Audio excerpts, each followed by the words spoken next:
నేపాల్లో ఇటీవల భారీ భూకంపం మిగిల్చిన విధ్వంసాన్ని మర్చిపోకముందే భూమాత మరోసారి ఆగ్రహించింది. 3 దేశాలపై తన ప్రతాపాన్ని చూపింది. పాకిస్తాన్ ఆఫ్ఘనిస్తాన్లో భారీ నష్టాన్ని మిగిల్చింది. పాకిస్తాన్లో 200 మంది, ఆఫ్ఘనిస్తాన్లో 63 మందిని బలిగొంది.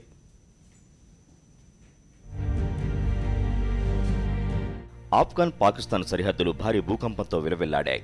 హిందూకుష్ పర్వత శ్రేణుల్లో సోమవారం మధ్యాహ్నం సంభవించిన భూకంపం పాక్ ఆఫ్ఘన్లలో వందల సంఖ్యలో ప్రజల ప్రాణాలను బలిగొంది. దాదాపు 1300 మందికి పైగా ప్రజలను గాయాల పాల్చేసింది. పెద్ద ఎత్తున ఆస్తులను ధ్వంసం చేసింది.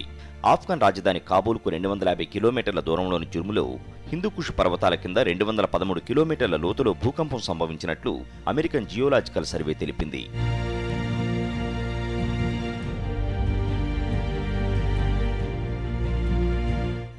లో 7.6 తీవ్రతతో సంభవించిన భూకంప కేంద్రానికి సోమవారం నాటి భూకంప కేంద్రం అతి దగ్గరలో ఉంది. ఆనాటి భూకంపంలో 75,000 మంది చనిపోయారు. తాజా విపత్తులో సోమవారం రాత్రి వరకు ఆఫ్ఘన్లో 63 మంది చనిపోయారు.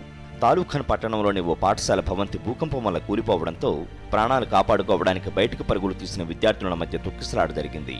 ఈ ఘటనలో 12 మంది విద్యార్థినులతో పాటు 18 మంది అక్కడికక్కడే చనిపోగా 100 మందికి గాయాలయ్యాయి. బడాఖ్షన్, తఖార్, నంగర్హార్, కునార్, కాబూల్తో సహా దేశంలోని అనేక ప్రాంతాల్లో పెద్ద ఎత్తున ఆస్తి విధ్వంసమైంది. బడాఖ్షన్లో 1500 ఇళ్లు కూలిపోయాయి. సమాచార వ్యవస్థ పూర్తిగా విధ్వంసం కావటం వల్ల సహాయ కార్యక్రమాలకు అంతరాయం కలుగుతోంది. భూకంపం వల్ల ఆఫ్ఘన్ కంటే పాకిస్తాన్ ఎక్కువగా నష్టపోయింది. పాక్లో సోమవారం రాత్రి వరకు దాదాపు 200 మంది మృతి చెందారు. పెషావర్ ప్రావిన్స్లోని ఖైబర్ పఖ్తూన్ఖ్వా పెను విధ్వంసానికి గురైంది. అక్కడ జరిగిన ఆవాసాల్లోనే 123 మంది మరణించినట్లు పాక్ ప్రభుత్వం ప్రకటించింది. పంజాబ్, పాక్ ఆక్రమిత కాశ్మీర్లలో మరో 10 మంది మరణించినట్లు సమాచారం. త్రాల్, స్వాత్, షాంగ్లా, దిర్, బర్నర్ జిల్లాల్లో అనేక ఇళ్లు, భవనాలు నేలమట్టమయ్యాయి. పాక్ ప్రధాన నగరాలైన ఇస్లామాబాద్, రావల్పిండి, పెషావర్, క్వెట్టా, కరాచీ, లాహోర్లలో కూడా భూ ప్రకంపనలు వచ్చాయి. మృతుల సంఖ్య ఇంకా పెరగవచ్చని భావిస్తున్నారు. సహాయక కార్యక్రమాల్లో పాక్ ఆర్మీ నిమగ్నమైంది. దేశంలోని అన్ని ఆసుపత్రుల్లో ప్రభుత్వం అత్యవసర పరిస్థితిని ప్రకటించింది. హిందూకుష్ పర్వత శ్రేణుల్లో సంభవించిన భూ ప్రకంపనలు ఉత్తర వాయువ్య భారత ప్రాంతాలను సైతం కుదిపేశాయి. ఆఫీసులు, ఆసుపత్రులు, సినిమా హాళ్లలోంచి ప్రజలు ఒక్కసారిగా భయంతో బయటకు పరుగులు తీశారు. కాశ్మీర్లోని సోపోర్ జిల్లాలో ఒక బంకర్ కూలిపోవడంతో అందులో ఉన్న 2 జవాన్ల గాయాలయ్యాయి. శ్రీనగర్లోని జహంగీర్ చౌక్ ఫ్లైఓవర్ వంతెనకు పగుళ్లు ఏర్పడ్డాయి. కాశ్మీర్ లోయలో బారాముల్లా జిల్లాలో భూకంపం దాటికి భయంతో 2 వృద్ధ మహిళలు గుండెపోటుతో మరణించారు. రేసీ జిల్లాలో భూకంపం దాటికి రాళ్లు తగిలి 16 ఏళ్ల బాలుడు మరణించాడు. దాదాపు 12 ఇళ్లు, 6 పోలీసు భవనాలు కూలిపోయాయి.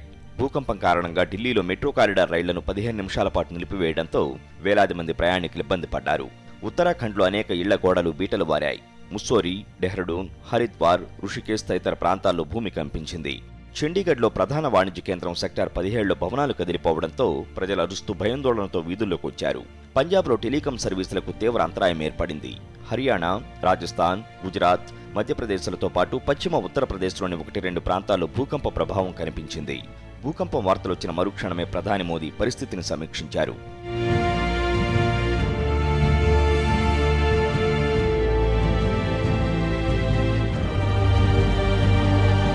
భూకంపంతో వణికిపోయిన ఆఫ్ఘన్, పాక్కు సహాయం అందించేందుకు భారత్ ముందుకొచ్చింది.